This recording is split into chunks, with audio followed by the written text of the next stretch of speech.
L'état de santé de Tariq Ramadan reste compatible avec sa détention, selon les experts médicaux qui ont réexaminé le mois dernier l'intellectuel musulman, incarcéré depuis près de 8 mois dans une affaire de viol qu'il conteste, a appris jeudi l'AFP de sources proches du dossier.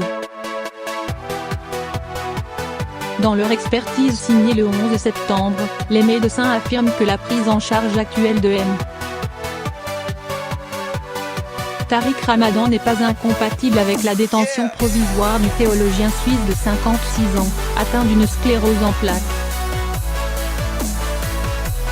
Toutefois, M. Ramadan doit continuer à bénéficier en détention de l'accès aux soins, c'est-à-dire au traitement qui lui a été prescrit et à la prise en charge qui lui est associée, qui inclut un suivi neuro-urologique, psychothérapique et kinésithérapie, selon les docteurs qui l'ont examiné le 8 août. M. Tariq Ramadan ne pourrait bénéficier, hors détention, d'autres possibilités thérapeutiques, écrivent-ils au juge, en confirmant leur conclusion initiale du 18 avril. Les deux médecins s'appuient en particulier sur un examen de la mi-juin par un neurologue spécialisé dans la sclérose en plaques.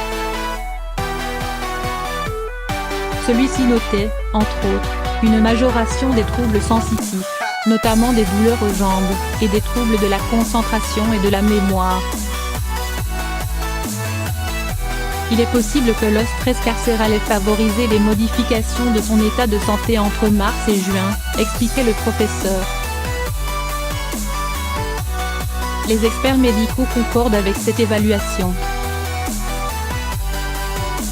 Ils soulignent cependant que l'aggravation porte sur une symptomatologie subjective, douleur, crampes et paresthésie, et que l'examen du théologien est discordant, malgré la perte de sensibilité des membres inférieurs. M.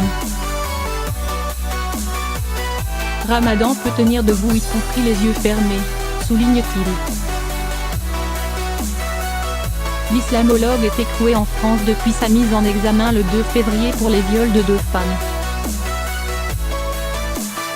Il est détenu actuellement à l'hôpital pénitentiaire de Fresnes, Val-de-Marne. Mardi, les juges d'instruction se sont opposés à sa remise en liberté après avoir reçu une expertise informatique révélant de nouveaux éléments à charge. Des centaines de SMS explicites exhumés du téléphone d'une plaignante témoignent d'un rapport sexuel violent entre elle et l'intellectuel, le 9 octobre 2009 à Lyon. La semaine dernière, Tariq Ramadan, confronté à cette femme dans le bureau des juges, persistait pourtant à nier toute relation sexuelle avec elle.